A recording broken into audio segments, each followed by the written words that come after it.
बेटे अब हम करेंगे final accounts.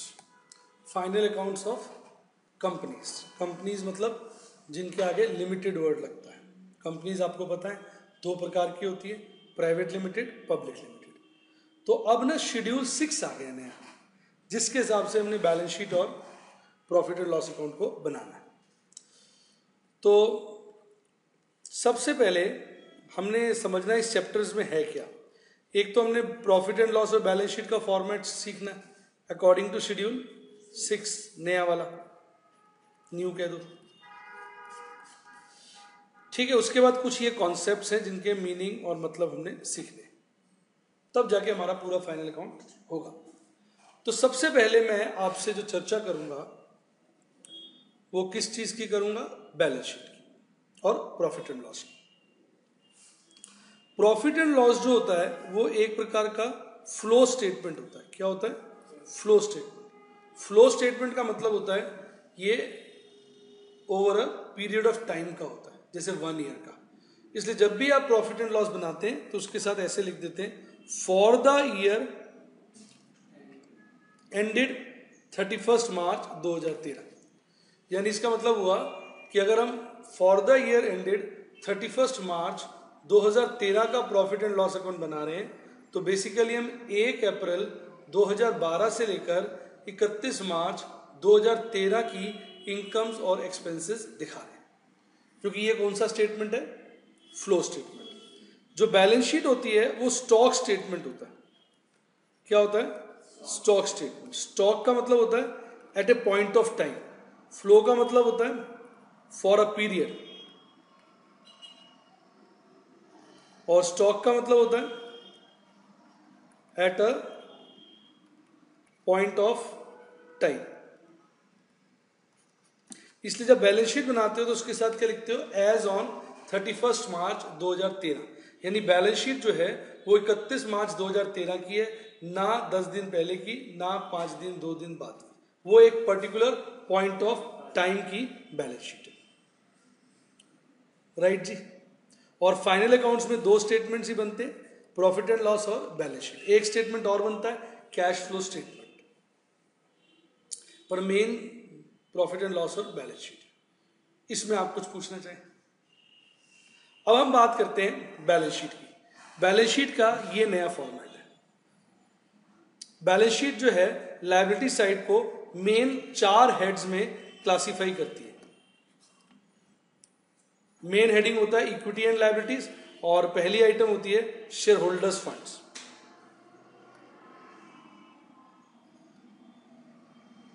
Share holder funds. दूसरी होती है share application money pending allotment. तीसरी होती है नॉन करंट लायबिलिटीज। चौथी होती है करंट लायबिलिटीज। आइए थोड़ी सी चर्चा करते हैं। यानी इसका मतलब लायबिलिटी साइड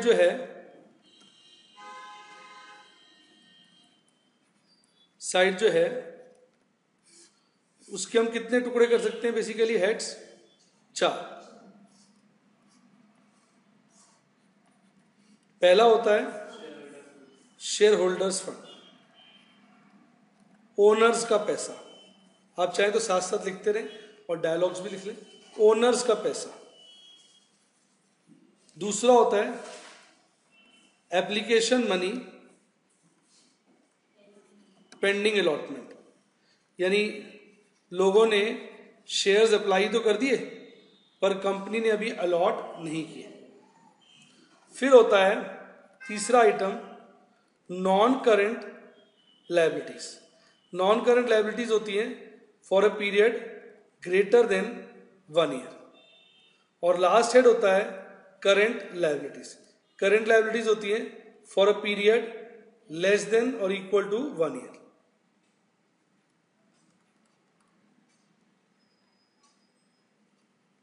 राइट?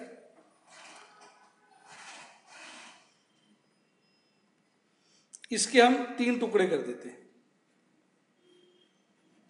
सबसे पहले शेयर कैपिटल, दूसरा रिजर्व्स। क्या? रिजर्व्स। तीसरा जो ये होता है money received against share warrants, ये आपको नॉर्मली नहीं मिलेगा। क्वेश्चन में आपको कितने मिलेंगे नॉर्मली? पहले 2। तो money received against share warrant. ठीक है, अगर हो तो आप इसको लायबिलिटी साइड पे दिखा दें। फिर एप्लीकेशन मनी पेंडिंग अलॉटमेंट, ये भी नॉर्मली आपको नहीं मिलेगा। इसका मतलब होता है कि लोगों ने शेयर अप्लाई कर दिए पर हमने अभी अलॉट नहीं किया, राइट। इसका कोई सब हेडिंग नहीं। इसके 4 सब हेडिंग है। कितने? 4। पहला है लॉन्ग टर्म बोरोइंग्स, इसमें आ जाएंगे डिवेंचर्स, बॉन्ड्स वगैरह सब। फिर है डेफर्ड टैक्स लायबिलिटी, ये आपके लिए एक नया कॉन्सेप्ट है, इसके ऊपर एक स्टैंडर्ड भी है, जब आप पढ़ेंगे तो क्लियर हो जाएगा। ठीक। फिर तीसरा आता है अदर लॉन्ग टर्म लायबिलिटीज।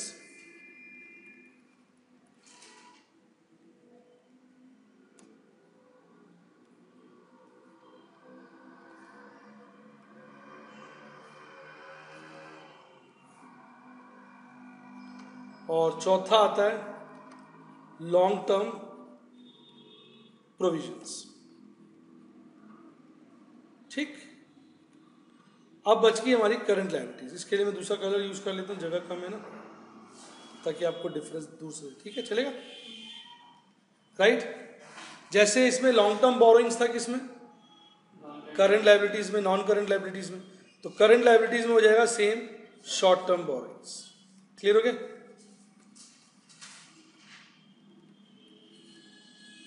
जैसे थर्ड आइटम ऊपर वाले में क्या है? Other long term liabilities. यहां हो जाएगा अदर शॉर्ट टर्म या करंट लायबिलिटीज कह दीजिए, एक ही बात, राइट। Other current liabilities.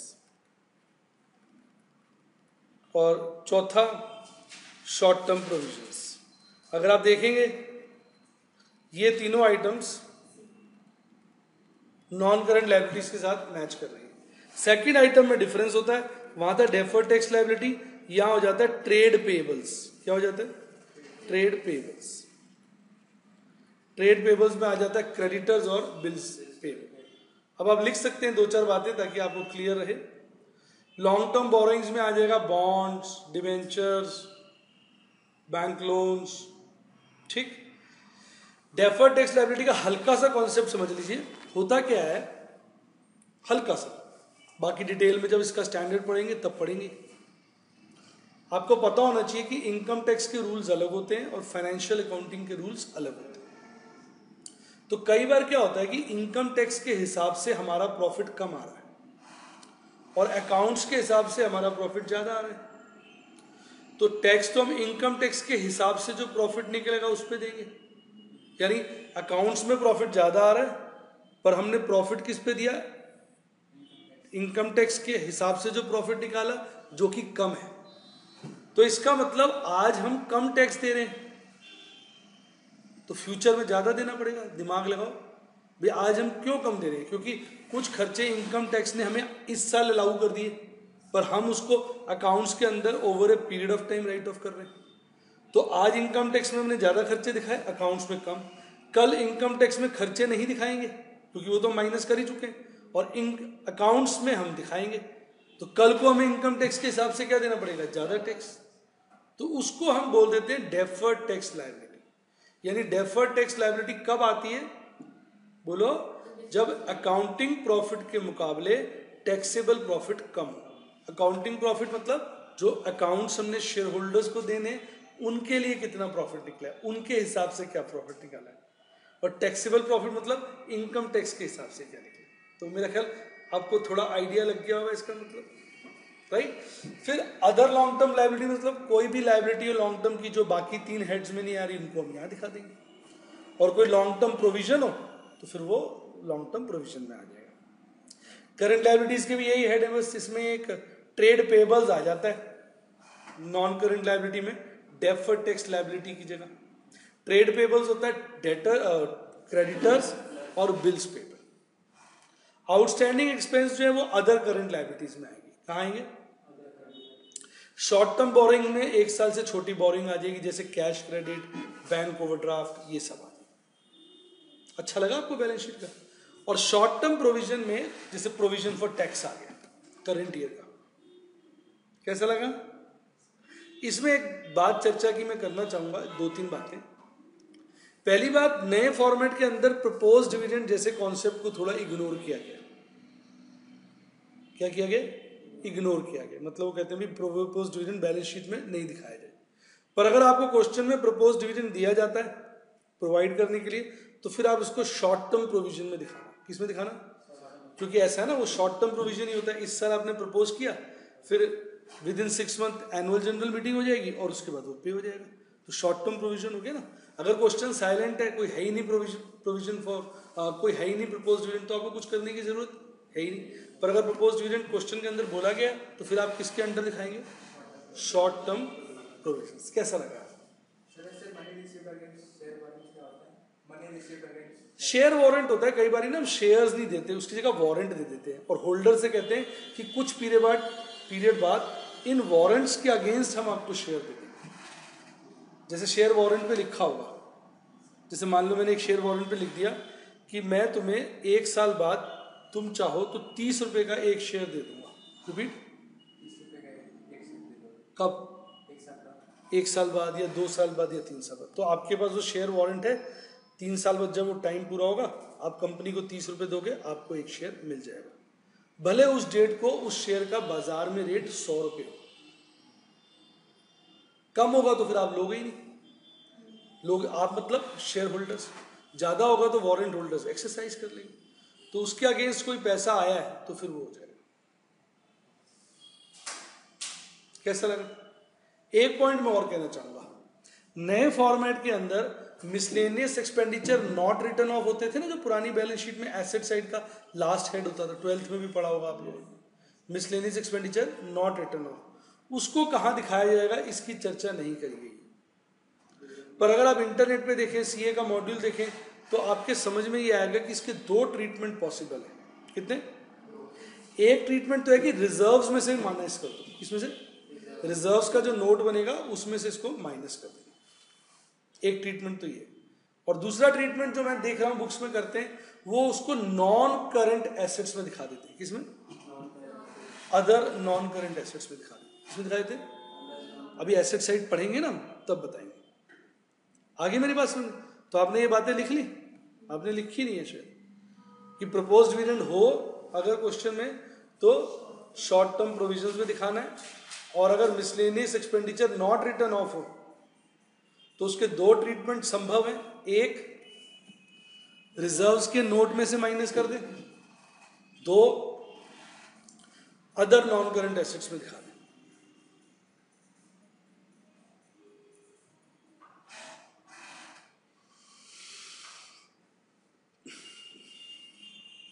आपको अच्छा लगा मेरा बैलेंस शीट बताने का तरीका? पूरा डिटेल में डिस्कस कर दी लायबिलिटी साइड है बेटा? कुछ इसमें आपको कमी लगी हो, कोई चीज समझ ना आई हो? अच्छा लगा? मतलब क्लियर है? थोड़ा बच्चे भूल जाते हैं ना, इसलिए मैंने पूरा लिख के आपको समझाया। और इसका फॉर्मेट ऐसे हो जाता है, हर चीज का ना एक नोट बनेगा। रिपीट, जैसे शेयर कैपिटल है तो उसका एक नोट बन जाएगा, नोट 1। रिजर्व्स है, उसका नोट बन जाएगा, नोट 2।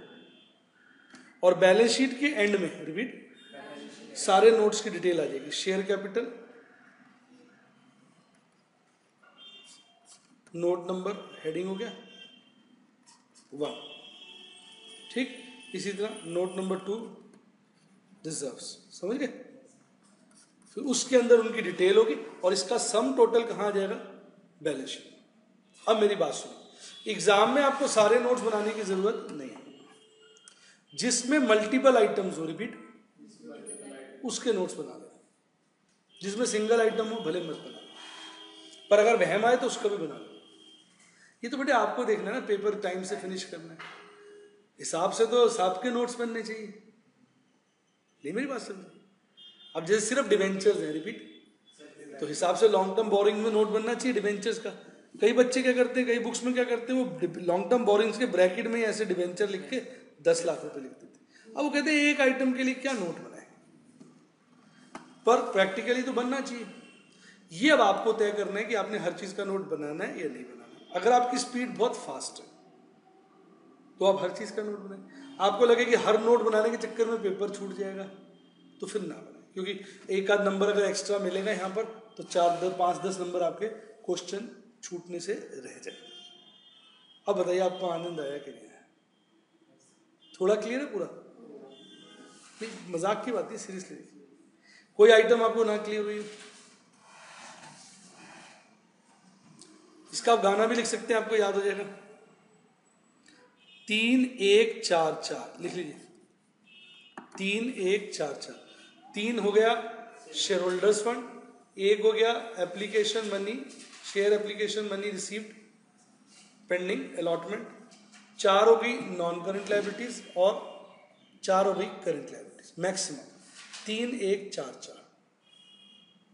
नॉन करंट लाइबिलिटी और करंट लाइबिलिटी देखिए लगभग सेम है। नॉन करंट में लॉन्ग टर्म है, करंट लाइबिलिटी में सब चीजें शॉर्ट टर्म है। एक चीज का फर्क है, नॉन करंट लाइबिलिटी में डेफर्ड टैक्स लाइबिलिटी है और करंट लाइबिलिटी में ट्रेड पेबल्स। आप देखेंगे मैंने उसका कलर भी ब्लैक किया हुआ, ब्लू कलर वाली आइटम्स लगभग सेम है। कोई डाउट? तो जब भी एग्जाम में क्वेश्चन है पहले ऐसा आप एक ब्लैंक फॉर्मेट बना लें। क्या बना लें? और उसके बाद क्वेश्चन पढ़ें, जिसमें भी मल्टीपल आइटम है उसका क्या बना लें? नोट। अब मैं आपको एक क्वेश्चन करके दिखाता हूं जिससे आपको बहुत अच्छा नजर आएगा। ठीक है, ये अब मैं अपने हिसाब से देख रहा हूं पहले कौन कौन सी आइटम्स है। शेयर कैपिटल तो एक ही है, चाहो तो इसका नोट बनाओ, चाहो तो ना बनाओ। क्यों? एक ही है। कितने की? 10 लाख। तो शेयर कैपिटल इधर आ जाएगी 10 लाख, ब्रैकेट में लिख दीजिए आप। रियल लाइफ में तो बनेगा, मैं फिर बोल रहा हूं, एग्जामिनेशन पैटर्न से आप छोड़ सकते हैं। अच्छा, उसके बाद रिजर्व्स की भी एक ही आइटम है, देखो, और तो कोई है नहीं है, तो रिजर्व्स भी 12 लाख दिखा दीजिए बस। ठीक, क्लियर हुआ कि नहीं?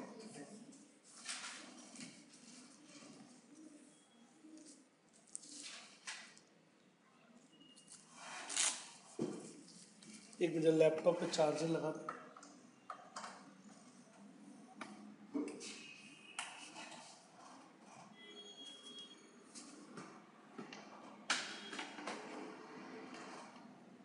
मजा आ गया?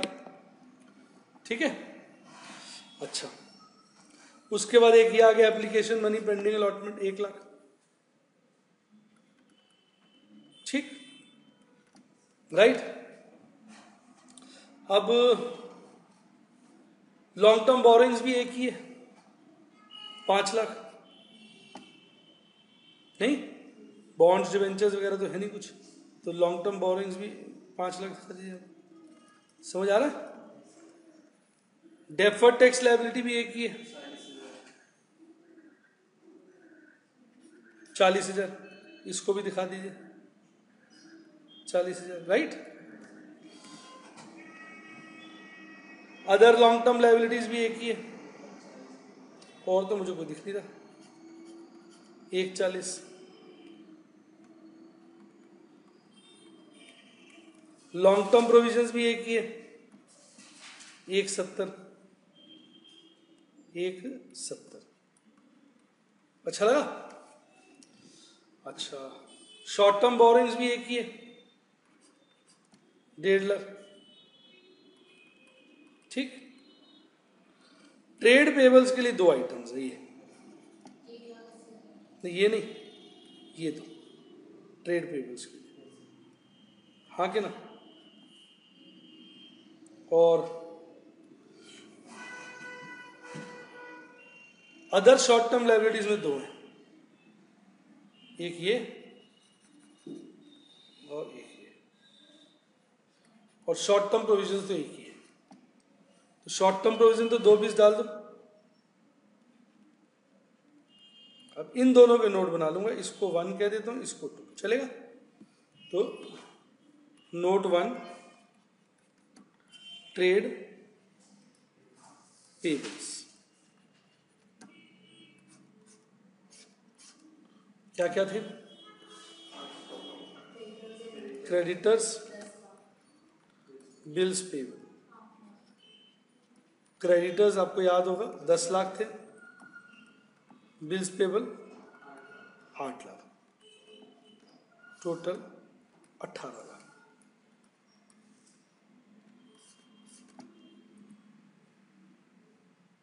कैसा लगा? आगे समझ में? चेक कर लीजिए। 10 और 8 है। अब आउटस्टैंडिंग एक्सपेंस और other short term liabilities, note to other current liabilities. ठीक, दो आइटम्स है, आउटस्टैंडिंग एक्सपेंसेस कितना, और other short term liabilities.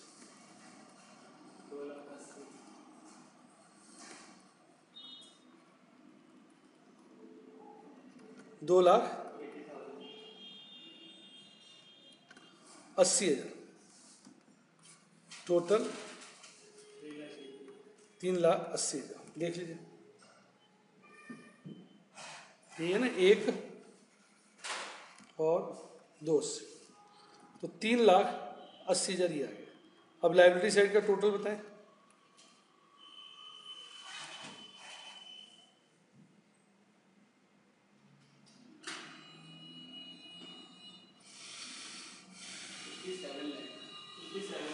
Exact,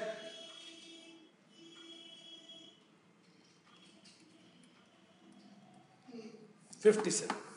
बताइए कैसा लगा? तो आपने देखा, मैंने आपको पहले पूरी लायबिलिटीज प्रॉपरली ढंग से ऐसे समझाई, फिर मैंने आपको बताया कि किसी भी क्वेश्चन में आपने ऐसा ब्लैंक फॉर्मेट बनाना है, नोट्स उसके बाद। अभी एसेट्स मैंने नहीं सिखाया। अब इसमें डेट वेट नहीं बताइए, अदरवाइज आप यहाँ लिख देते बैलेंस शीट में। जैसे मान लो XYZ कंपनी है, क्या है, XYZ कंपनी लिमिटेड, और हमारा बैलेंस शीट का डेट 31 मार्च 2013 है। इस तरीके से आप इसको लिख दें। तो जिसमें सिंगल आइटम हो, मैंने आपको राय दी है, मैंने कहा नहीं ऐसा करना, आप उसका नोट मत बनाना, पर प्रैक्टिकली हिसाब से तो नोट आपको सबका बनाना। थम्स अप, श्योर, लिख लीजिए।